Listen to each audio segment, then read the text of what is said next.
Muy buenas, estimados estudiantes. Sean bienvenidos a una conferencia más del componente curricular de microbiología médica.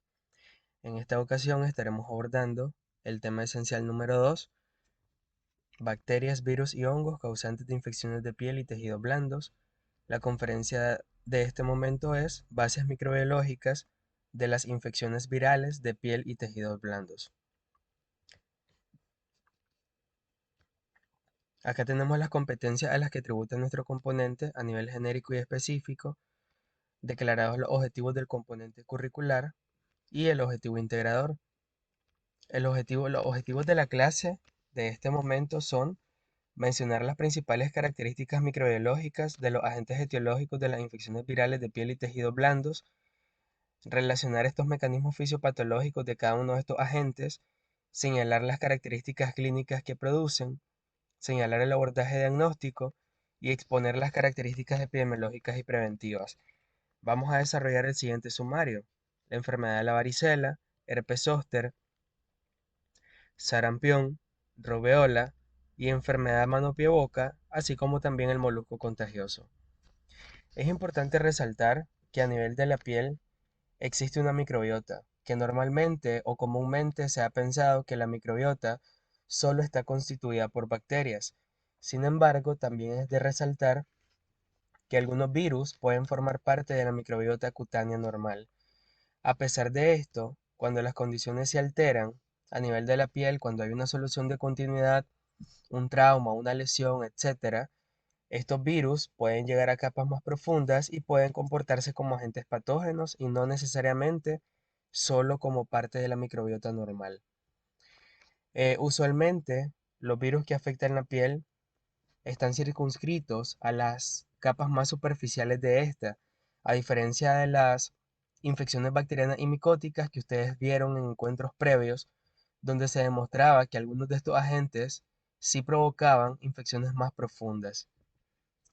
Generalmente, los virus pueden tener un espectro clínico muy variado, desde infecciones leves hasta graves, y esto va a estar en dependencia de muchos factores que tienen que ver con las características del virus, así como factores que tienen que ver con las características del hospedero. Clínicamente se pueden manifestar de manera muy diversa, ¿verdad? Tanto a nivel circunscrito como a nivel generalizado. Por lo común, estas infecciones virales se describen como autolimitadas, es decir, tienen una muy corta duración y en la mayoría de los casos, el paciente resuelve el problema sin necesidad de un tratamiento médico. Para ir profundizando en la conferencia de este momento, vamos a ir señalando algunas características microbiológicas relevantes de los diferentes agentes etiológicos virales. ¿Cuáles son esos virus que vamos a estudiar en este momento? El virus de la varicela zoster, el virus Coxsackie, el virus del sarampión, el virus de la rubiola y el virus del molusco contagioso. Es importante recordarles que cuando hablamos de las generalidades de los virus, se les enseñó que algo importante a resaltar en los virus es su tipo de genoma, dónde realizan su replicación, que si son envueltos o que si son desnudos. Y eso es lo que vamos a ir mencionando en este momento. En el caso del virus de la varicela zoster, posee un genoma de ADN. Este sigue las reglas generales o las propiedades generales de los virus, donde se establece que los virus de ADN usualmente se replican a nivel del núcleo.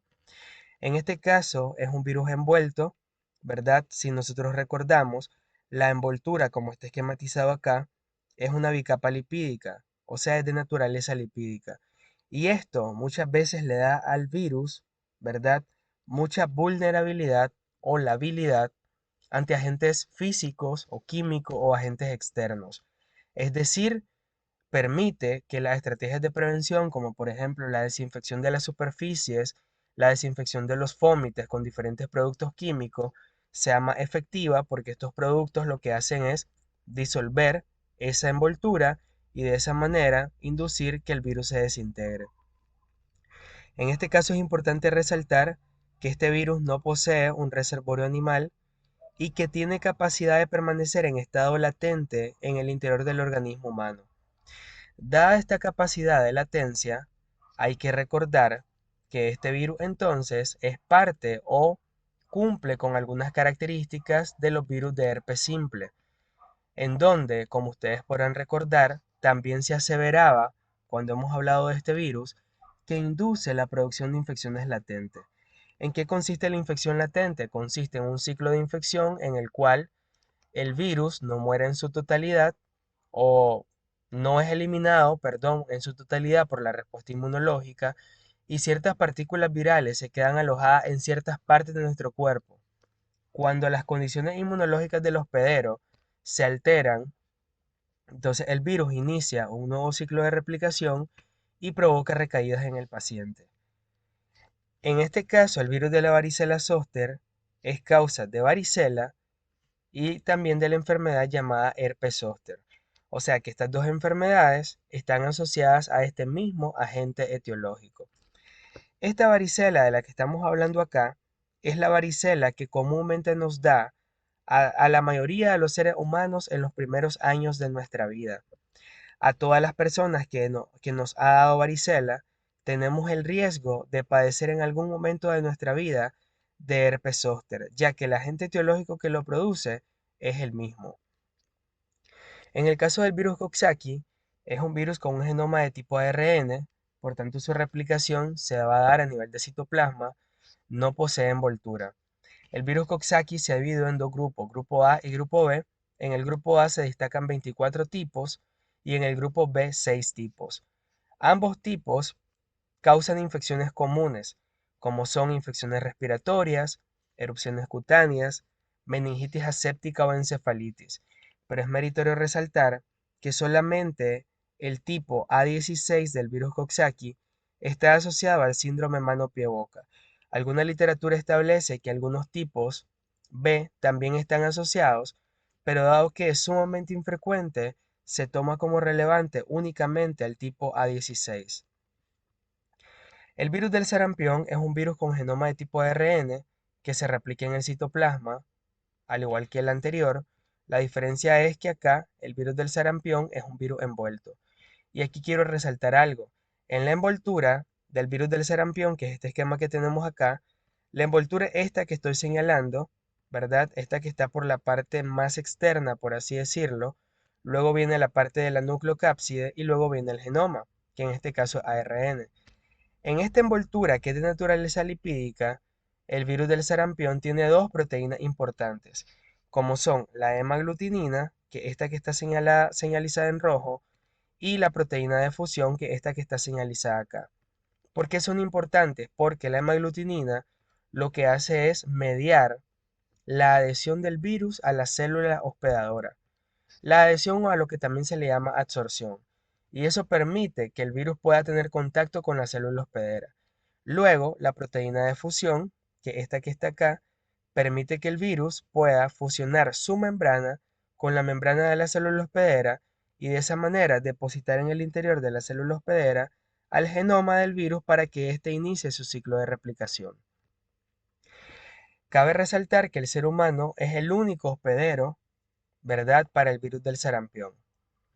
En el caso del virus de la rubiola, es un virus con genoma de tipo ARN, su replicación es en el citoplasma, posee una envoltura, solo infecta seres humanos, ¿verdad? Y no hay tanta relevancia que mencionar en este caso de este virus.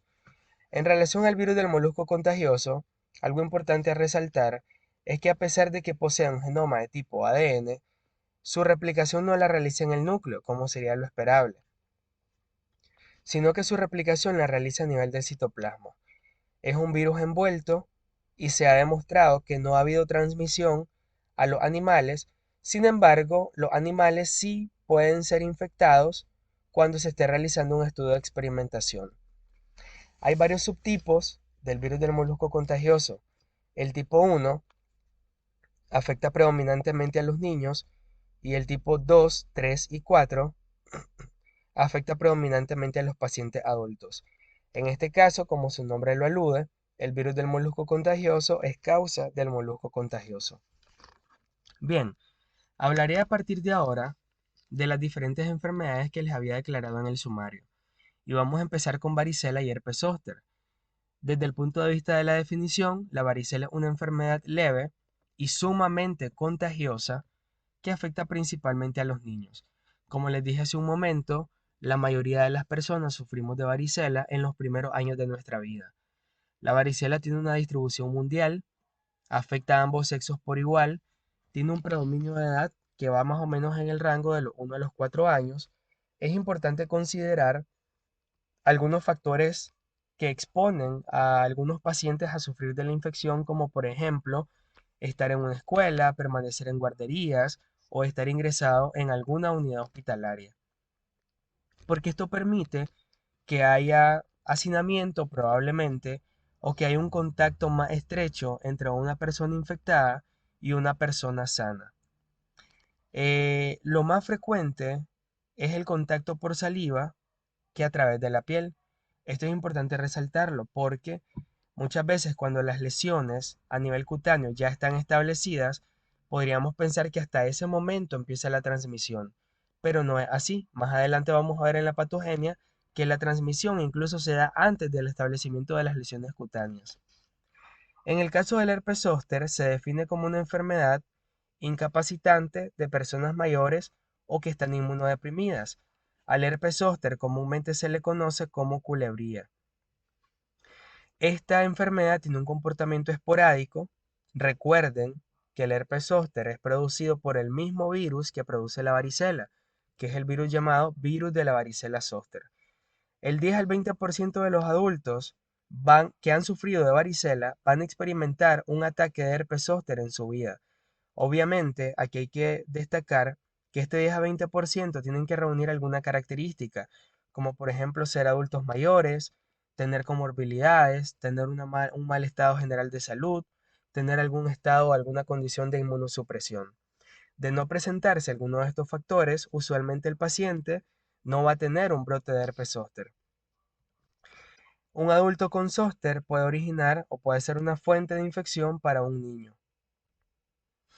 En el caso de la patogenia, hay que destacar que la ruta de infección va a ser a través de la vía respiratoria superior, principalmente nariz y garganta, o que también puede ser el virus inoculado a nivel de la conjuntiva, y a partir de ahí extenderse. En el caso de la varicela, hay un periodo de incubación aproximadamente en un rango definido de 10 a 21 días, ¿verdad? Esto es aproximado porque recordemos que el periodo de incubación es bien variable y depende de varios factores. Existen algunos factores de riesgo ya muy bien estudiados para padecer varicela, como son el contacto con gotitas respiratorias o fluidos de vesículas cutáneas de pacientes infectados, que es el factor de riesgo más relevante. Y el otro factor de riesgo importante es no tener la vacuna. Si bien no es parte de nuestro esquema nacional de vacunación, pero sí existe una vacuna que se utiliza en Estados Unidos, ¿verdad? Para prevenir los ataques de varicela. En el caso del herpes zóster, los factores de riesgo, ya habíamos hablado algo de esto en las diapositivas anteriores, es tener una edad avanzada, por ejemplo, los adultos mayores, como les decía, tener algún estado o alguna condición de inmunosupresión, por ejemplo, pacientes con cáncer, pacientes que reciben terapias con corticoides por alguna enfermedad autoinmune, pacientes que reciben quimioterapia o radioterapia, pacientes con desnutrición, por ejemplo, o, importante acá, un paciente con antecedente de varicela. Porque básicamente un paciente no puede tener herpes zóster si antes, en la mayoría de los casos, no en todos, no ha tenido un episodio de varicela durante su niñez. ¿Cómo se comporta patogénicamente este virus? Primero inicia la invasión del epitelio respiratorio y la replicación del virus a nivel local. El virus avanza hacia los nódulos linfáticos cercanos, donde continúa replicándose para poder ingresar al torrente sanguíneo a partir de acá, y esto constituye la viremia primaria. Esto da lugar a que el virus se pueda diseminar por vía hematógena hacia hígado y vaso, dando como resultado que estos órganos sean la fuente de infección para una viremia secundaria. A partir de acá, el virus tiene la capacidad de diseminarse hasta el nivel de la piel y de las mucosas, induciendo una respuesta de células T que en teoría deberían eliminar por completo el virus. Recordemos que como son agentes virales, su replicación se da en el interior de la célula hospedera. Por tal razón, la respuesta que requerimos acá para eliminar efectivamente al virus es una respuesta de tipo celular mediada principalmente por células T. Y eso es lo que garantiza el éxito ante la infección. Sin embargo, en algunos casos, algunos virus establecen infecciones latentes, ¿verdad? Y estas infecciones latentes, ¿en qué se traducen? Se traducen en que el virus se traslada hacia los ganglios de las neuronas sensoriales y ahí permanece en un estado de latencia, que significa que ahí se inactiva el virus. Es decir, no se está replicando, no está generando copias virales, de tal manera que pasa desapercibido durante muchos años por la respuesta inmune. Este virus en estado de latencia puede reactivarse en algún momento de la vida de una persona. Se reactiva, inicia nuevamente un ciclo de replicación. Y esto tiene que ver con algunos factores, como por ejemplo, se declara acá que uno de los factores más importantes es la edad. Y es decir, que la reactivación del virus, su riesgo aumenta a medida que aumenta la edad. Es decir, a mayor edad hay mayor riesgo de reactivación. Por tal razón se establece que aproximadamente el 50% de los adultos mayores de 80 años van a sufrir un episodio de reactivación de herpes zóster durante su vida. A partir de esta reactivación de la replicación, se da la diseminación hacia un dermatoma, provocando el cuadro clínico clásico de un herpes zóster, dando como resultado entonces una infección recurrente. Es importante resaltar esto, que como el virus permanece en estado de latencia en los ganglios de las neuronas sensitivas, cuando el virus se reactiva, eso induce que el virus se disemine en un mismo dermatoma.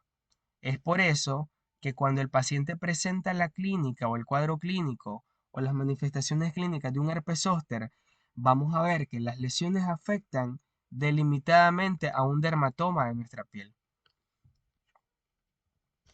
Clínicamente hablando, la varicela se presenta de esta manera.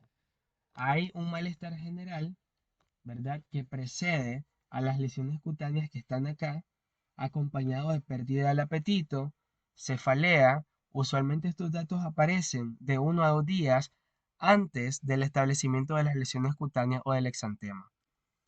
Posterior a esto, se establece el exantema llamado máculo papular, que inicia en tronco y que a partir de ahí se comienza a extender hacia la cara, extremidades superiores e inferiores, mucosa bucal y faríngea. Por tanto, al momento de abordar al paciente, hay que buscar las lesiones en toda esta área anatómica donde posiblemente se pueden estar formando.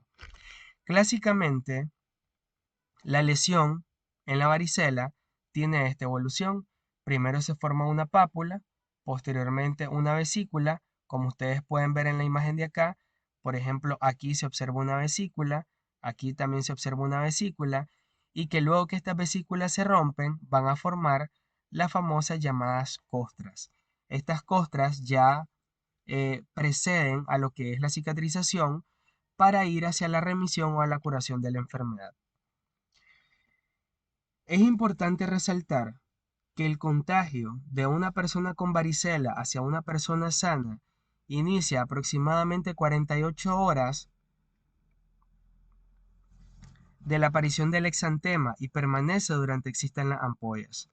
Es decir, antes de que se establezca el exantema, 2 días antes, ya la persona pudo ser una fuente de contagio para una persona sana y permanece contagiosa esta persona durante todo el tiempo que duren estas lesiones cutáneas activas. Entonces, esto es importante tenerlo en consideración al momento de abordar a un niño con varicela, explicarle a la madre, al padre o al tutor, ¿verdad?, por cuánto tiempo no deberían mandarlo a la escuela para evitar que este niño sea fuente de infección para otros. La varicela, si bien es un cuadro autolimitado y que en la mayoría de los casos cursa de manera muy satisfactoria para el paciente, se puede asociar a algunas complicaciones. Por ejemplo, que la erupción se dé a nivel de los ojos, que haya una infección cutánea bacteriana sobreagregada, ¿verdad?, que puede inducir un síndrome del choque tóxico. ¿Por qué mencionamos síndrome de choque tóxico? Porque una de las bacterias que más frecuentemente pueden provocar infección secundaria es el Staphylococcus aureus, que recuerden que hemos aprendido en encuentros anteriores que este forma parte de la microbiota cutánea normal en un buen porcentaje de la población. Entonces, estas lesiones son lesiones de puerta de entrada para muchos otros microorganismos, dentro de los cuales Staphylococcus aureus puede ser una de las opciones. Otra de las complicaciones es fiebre superior a 38,9 grados centígrados en caso que hayan otras infecciones establecidas. El paciente puede tener una neumonía por el virus de la varicela zóster o una encefalitis. Estas últimas dos son sumamente infrecuentes, ¿verdad? Todas las complicaciones son infrecuentes, pero de todas ellas la neumonía y la encefalitis son las dos más infrecuentes. En el caso del herpes zóster, clínicamente hay que destacar que se presenta en pacientes inmunocomprometidos, pero ocasionalmente en pacientes adultos sanos. O sea, que no siempre que un paciente tenga herpes zóster vamos a sospechar inmunosupresión, aunque sea lo clásico. Generalmente el herpes zóster se inicia con un dolor sumamente intenso en un área determinada por el recorrido de un dermatoma. Si ustedes se fijan acá, estas lesiones siguen el recorrido de un dermatoma. Una lesión a nivel del tronco, aquí tenemos una lesión a nivel más o menos del cuello, parte del hombro, por ejemplo, pero que también siguen topográficamente la distribución de un dermatoma. Luego del dolor intenso, ¿verdad? A nivel de la piel, que el paciente lo puede describir como una sensación de quemazón y es un dolor sumamente fuerte a nivel de la piel o de la mucosa donde se va a presentar la lesión, eh, hay establecimiento de lesiones maculares, ¿verdad? Se establece una mácula rojiza que posteriormente evoluciona hacia una pápula, se convierte en vesículas, como ustedes lo pueden apreciar en la imagen de acá. Esas vesículas evolucionan hacia pústulas para posteriormente formarse costras, ¿verdad? Clínicamente el herpes zóster sí altera la calidad de vida del paciente porque el dolor es sumamente intenso, por lo tanto tiene que haber un manejo por parte del médico en relación al dolor para mantener la buena calidad de vida del paciente. En la mayoría de los casos no se requiere uso de antivirales. Si bien, al igual que el anterior, este es un cuadro autolimitado y es un cuadro relativamente benigno, también hay algunas complicaciones a las cuales se pueden asociar y la más común es la neuralgia posherpética, que consiste en que básicamente ese dolor se prolongue hasta meses. Entonces esto es crítico porque el paciente puede ya no tener las lesiones cutáneas o las lesiones mucosas como las que están acá, pero el dolor persiste. Otra de las complicaciones es la neumonía, pero que se da principalmente en pacientes inmunodeprimidos y que básicamente es menos del 1% del total. A continuación abordaremos el síndrome mano-pie-boca. El síndrome mano-pie-boca, recordemos, es producido por el virus Coxsackie tipo A16. Consiste en un exantema vesiculoso altamente contagioso. Tiene la misma frecuencia en ambos sexos. Se dice y se establece que es más grave en el sexo masculino. Las edades en las que predomina son de 6 meses a 13 años, pero es más frecuente que se den en los menores de 5 años. Es más frecuente que se den en las estaciones de verano y de otoño. La transmisión se da por contacto directo con secreciones nasales, orales, materia fecal y gotas aerolizadas. Cuando decimos de gotas aerolizadas nos referimos a las gotas que nosotros expulsamos al momento de hablar, cantar, toser, estornudar, etc. Y esto sigue una ruta fecal-oral o una ruta oral-oral y a través de objetos contaminados.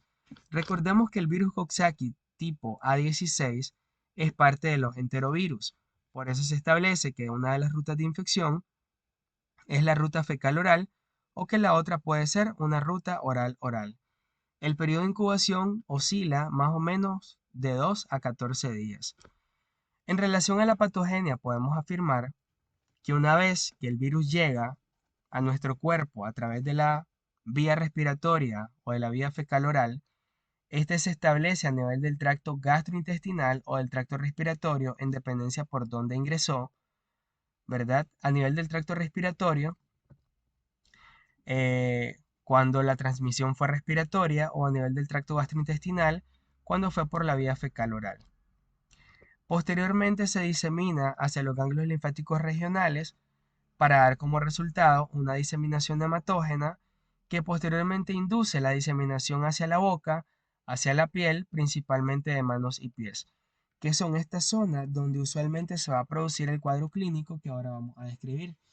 Este síndrome mano-pie-boca tiene básicamente dos grandes fases, la fase prodrómica y la fase exantemática. La fase prodrómica, cuando decimos pródromo, nos referimos a los síntomas que preceden al establecimiento del cuadro clínico florido o clásico de una determinada enfermedad. En este caso, los pródromos de este síndrome van a ser fiebre de 38 a 39 grados centígrados aproximadamente. El niño va a perder el apetito, se puede quejar de dolor abdominal y de odinofagia. Luego tenemos la fase exantemática, que esta a su vez se puede subdividir en dos presentaciones. Acá tenemos el enantema macular, que va a consistir en vesículas muy pequeñas, de aproximadamente 5 a 10 milímetros de diámetro, que se les ha acuñado el término con forma de balón de fútbol americano. Estas vesículas muy fácilmente se rompen, dando lugar a ulceraciones, que van a tener una superficie de base amarilla y de borde o rodeada de un borde eritematoso. ¿Dónde vamos a buscar estas lesiones al momento de sospechar clínicamente en un niño? Las vamos a buscar a nivel de la mucosa oral, como ustedes lo pueden observar acá, a nivel de la lengua. Se le pide al niño que abra la boca para observar el paladar duro y las encías, donde clásicamente vamos a encontrar estas lesiones vesiculares. La otra variedad de la fase exantemática es la maculopapular o vesicular, que consiste en vesículas ovaladas de aproximadamente 3 milímetros que se van a localizar en la superficie dorsal y lateral de los dedos, como está señalado acá en la imagen, en las superficies palmares y plantares de las manos y de los pies respectivamente, y que a veces se pueden encontrar también estas lesiones a nivel de los glúteos. Usualmente estas lesiones se ubican paralelos a los dermatomas y pueden presentar un halo eritematoso de contenido claro. Ciertas complicaciones están asociadas al síndrome mano-pie-boca, y esto es importante tenerlo en cuenta cuando veamos o cuando estemos valorando que el paciente está haciendo un comportamiento inusual, clínicamente hablando. ¿Cuáles son estas posibles complicaciones? Meningitis aséptica, encefalitis, síndrome de Guillain-Barré, hipertensión intracraneal benigna y ataxia cerebelosa. Ahora les hablaré acerca del sarampión. El sarampión es una enfermedad inmunoprevenible de evolución aguda, altamente infecciosa, caracterizada por fiebre, síntomas respiratorios y erupción maculopapular. Epidemiológicamente aquí hay una comparación entre el año 2018 y el año 2019 a nivel mundial. Si ustedes observan, en el año 2018 se reportaron 283.343 casos confirmados. ¿Qué pasó en el año 2019? Hubo un incremento abismal y esta cifra se elevó a 519.490 casos confirmados, siendo la región más afectada el continente africano. Uno de los factores importantes que tiene que ver en esta alta incidencia de casos de un año a otro es la renuencia ante la vacunación. Este virus se propaga por medio de la tos, el estornudo, el contacto personal íntimo o el contacto con secreciones nasales o faringeas infectadas. Es decir, la fuente de infección predominante es a nivel de tracto respiratorio. El ser humano es infectante desde 4 días antes hasta 4 días después del exantema. El periodo de incubación es de aproximadamente 8 a 15 días. Patogénicamente hablando, hay que resaltar que una vez que el virus llega a nivel de las vías respiratorias superiores por los mecanismos de transmisión antes descritos, aquí ocurre la multiplicación local del virus a nivel de la mucosa respiratoria. Esto permite que el virus pueda llegar hacia los ganglios linfáticos regionales para continuar su replicación, y esto toma un tiempo desde el día 0 hasta el día 3. Luego del tercer día, el virus se disemina en los leucocitos al sistema retículo endotelial, dando lugar a lo que se conoce como viremia primaria.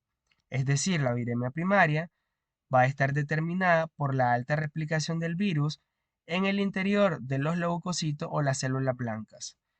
Posteriormente, dada la replicación viral, se induce una necrosis de estas células. Esta necrosis permite la salida de los virus al torrente circulatorio nuevamente para que otra vez inicien el ciclo de replicación a nuevos leucocitos, dando como resultado la viremia secundaria. Generalmente, en los primeros 2 a 5 días del exantema, el virus puede estar presente o se puede estar eliminando en algunos fluidos corporales, como son las lágrimas, las secreciones nasales y de la garganta, la orina y la sangre. Clínicamente el sarampión se caracteriza por dos fases, la fase prodrómica y la fase exantemática. En la fase prodrómica vamos a encontrar presencia de fiebre, estornudos, tos, secreción nasal, enrojecimiento de los ojos, y a nivel de la biometría hemática completa podemos encontrar linfopenia. Estos, si ustedes ven, son datos clínicos muy inespecíficos. Sin embargo, algo patognomónico que la literatura establece como dato clínico en el sarampión son las famosas llamadas manchas de Koplik.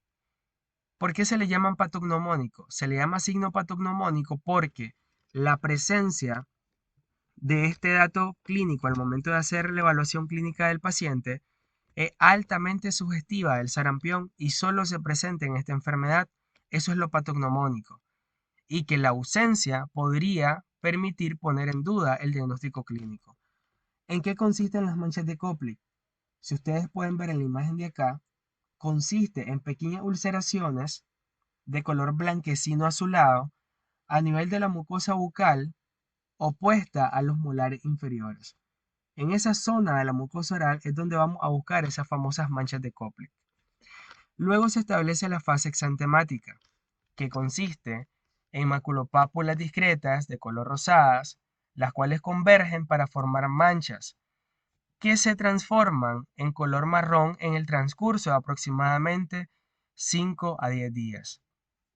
Entonces, como la mayoría de las enfermedades que estamos abordando en este momento van a provocar exantema a nivel de piel, es importante que ustedes vayan haciendo la distinción del exantema que se produce en cada una de las enfermedades. En este caso, el exantema inicia en la cabeza, luego se extiende hacia el pecho, el tronco y hacia abajo de las extremidades. El sarampión puede estar asociado a algunas complicaciones, como por ejemplo otitis media aguda. Cabe resaltar que esta es la complicación más común, pero la complicación mortal más común es la neumonía bacteriana secundaria, que se presenta en un reducido porcentaje de pacientes, pero es importante tenerlo en consideración al momento de hacer el abordaje clínico. En el caso de la rubiola, se define como una enfermedad febril de evolución aguda que da como resultado una erupción cutánea acompañada de linfadenopatía que afecta predominantemente a niños y adultos jóvenes. A la rubiola también se le puede conocer como sarampión alemán o sarampión de 3 días, para que sepan que si leen cualquiera de estos términos se refieren a la rubiola. Esta enfermedad habitualmente se presenta en niños y adultos jóvenes.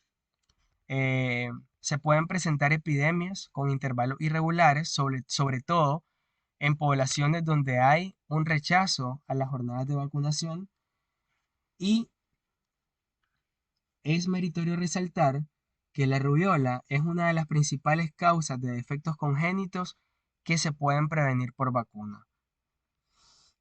La vía de transmisión es principalmente por vía inhalatoria. Este virus se puede encontrar entonces en secreciones de vías respiratorias, sangre, orina, líquido cefalorraquídeo y placenta. Y todos estos órganos o fluidos corporales son fuentes de infección. En el caso de las pacientes embarazadas, el mayor riesgo de infección de la mamá al bebé o el mayor riesgo de transmisión vertical Se da en el primer o en el tercer trimestre del embarazo. La rubiola tiene un periodo de incubación de aproximadamente 14 a 21 días. Desde el punto de vista de la patogenia, ¿qué podemos resaltar? Una vez que el virus está inoculado a nivel de la mucosa del tracto respiratorio superior, se da la replicación a nivel de los ganglios linfáticos regionales. Esto da como resultado la generación de la viremia, la diseminación del virus a diferentes órganos, a diferentes sitios y tejidos. Y en el caso de ser una mujer embarazada, recordemos que el virus tiene predilección o tiene tropismo por placenta, como mencionábamos hace un momento. Ahí el virus se puede replicar y a través de circulación materno-fetal pasar a infectar al bebé, dando como resultado lo que se conoce como rubiola congénita. Clínicamente, la rubiola se puede clasificar en rubiola postnatal y rubiola congénita. La rubiola postnatal es la que le da a los pacientes adultos. Inicia con malestar general, fiebre, un exantema morbiliforme. ¿Por qué se le llama exantema morbiliforme? Porque es un exantema eh, que va a estar sumamente, o sea, ocupando una gran área de la piel, ¿verdad? Y si ustedes ven, es un exantema en donde predominan las lesiones maculares versus las lesiones papulares, a diferencia de los exantemas que hemos venido viendo anteriormente. Este exantema se inicia en la cara, posteriormente se va a diseminar hacia tronco y extremidades, y el exantema rara vez puede durar más allá de 3 días. Se va a acompañar, y es lo que vamos a buscar al examen físico, de adenopatías mastoideas, cervicales, suboccipitales. Y aquí hay un dato bien característico, que no es considerado un signo patognomónico, pero sí es un dato bien clásico, que son las manchas o signo de Forchheimer. Estas manchas o signo de Forchheimer generalmente consisten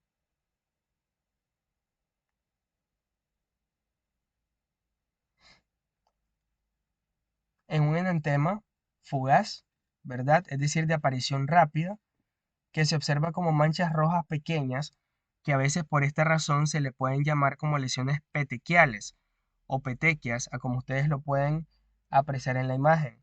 ¿Dónde van a estar? Van a estar en el paladar blando, predominantemente, en el 20% de los pacientes con rubiolas. Es importante resaltar que estas manchas de Forchheimer pueden preceder o pueden acompañar al establecimiento del exantema de la rubiola.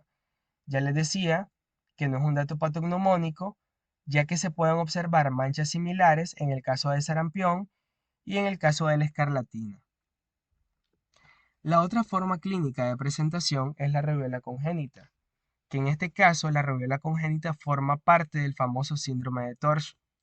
Recordemos que Torch es un término que engloba las siglas que las letras, perdón, que van a representar a diferentes agentes infecciosos, ¿verdad? En este caso la R representa el agente infeccioso viral de la rubiola, por eso está resaltada en rojo. Las otras letras representan a otros agentes microbianos, que les voy a dejar la duda para que ustedes lo vayan a investigar. ¿Cómo se caracteriza la rubiola congénita? Importante buscar estos datos. En toda paciente embarazada que durante su embarazo se le diagnosticó de rubiola, investigar en el bebé o en el recién nacido la presencia de sordera neurosensorial, persistencia del conducto arterioso, criptorquidia, retraso mental, microcefalia, miopía, glaucoma, autismo, erupción e ictericia. Obviamente, algunos de estos datos no se van a ver en el mismo momento, pero a medida que el bebé va creciendo, los datos se van a ir presentando. Clásicamente, la rubiola congénita tiene una tríada, que va a estar caracterizada por cataratas, anomalías cardíacas y sordera. En un niño que nace de una madre a la que se le diagnosticó rubiola y que tenga esta tríada clásica, clínicamente el diagnóstico es altamente sugestivo. Para ir finalizando, les voy a hablar acerca del molusco contagioso. Este se define como un tumor epidérmico benigno que ocurre única y exclusivamente en los seres humanos. Afecta habitualmente a niños entre 2 a 5 años con tasas de incidencia del 5 al 8%. Importante resaltar que siempre va a existir un familiar que esté infectado y que fue la fuente de contagio para este niño.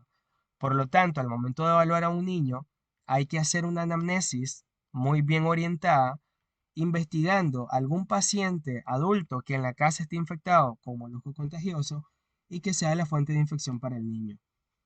Puede afectar también a individuos adultos sexualmente activos y los pacientes con VIH presentan especial predisposición a esta infección. ¿Por qué se afirma esto? Porque se ha establecido que los pacientes VIH generalmente tienen una conducta sexual poco responsable. Y dado que el molusco contagioso es considerado una ITS, pues básicamente por ese mecanismo se adquiere también al igual que el VIH.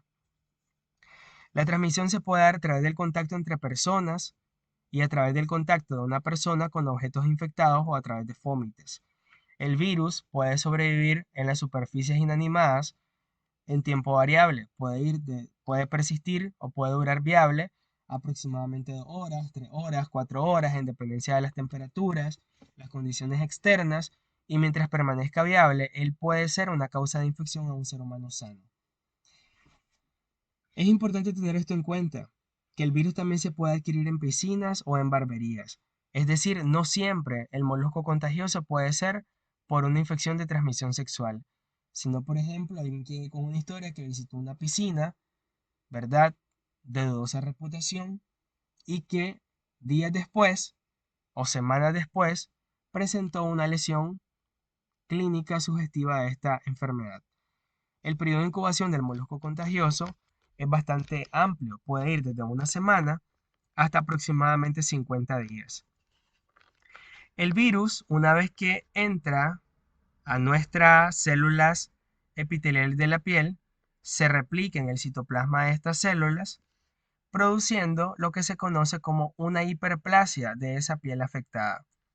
En este caso, se van a identificar un aumento de los receptores para el factor de crecimiento epidérmico, lo cual explica la hiperplasia.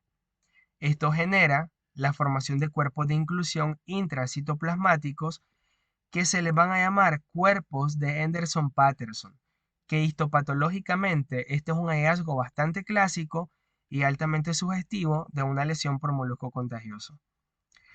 Clínicamente, el molusco contagioso se va a describir como neoformaciones abundantes de apariencia umbilicada, como ustedes lo pueden ver en la imagen de acá, en la imagen de acá, en la imagen de acá, que van a medir aproximadamente desde 1 milímetro hasta 3 centímetros, van a ser semicirculares, de consistencia dura o firme y que generalmente van a ser del color de la piel.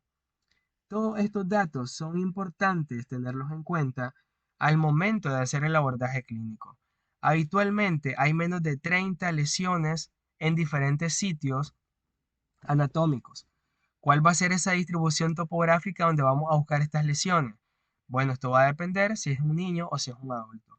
En el caso de ser un niño, las lesiones van a predominar en la cara, en el tronco y en la parte proximal de las extremidades. En el caso de los adultos varía un poco. Las lesiones van a predominar a nivel de abdomen, a nivel de pubis, genitales externos o en la cara interna de los muslos. Esta enfermedad es una enfermedad muy benigna, pero a pesar de esto también se puede asociar a algunas complicaciones, como por ejemplo una conjuntivitis, si las lesiones como en la imagen de acá están muy cerca del párpado, infecciones bacterianas secundarias, cuando estas lesiones se pueden romper por algún traumatismo y eso constituye una lesión de puerta de entrada para aumentar el riesgo de infecciones bacterianas, o un eczema secundario diseminado. El eczema tenemos que recordar que es una enfermedad mediada inmunológicamente, es una enfermedad autoinmune. Entonces, hay teorías que establecen que en los pacientes con eczema, con diagnóstico de base ya de esta enfermedad, que sufren un episodio de molusco contagioso, pueden tener eczema a repetición o una recurrencia de la enfermedad, ya que se ha establecido que la respuesta inmunológica que se genera frente a la infección por el virus del molusco contagioso puede también inducir presencia nuevamente de crisis de eczema.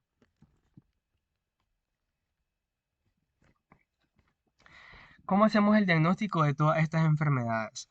Dado que todas ellas son producidas por agentes virales, el diagnóstico y dado que hay datos clínicos muy sugestivos, por tanto el diagnóstico es eminentemente clínico.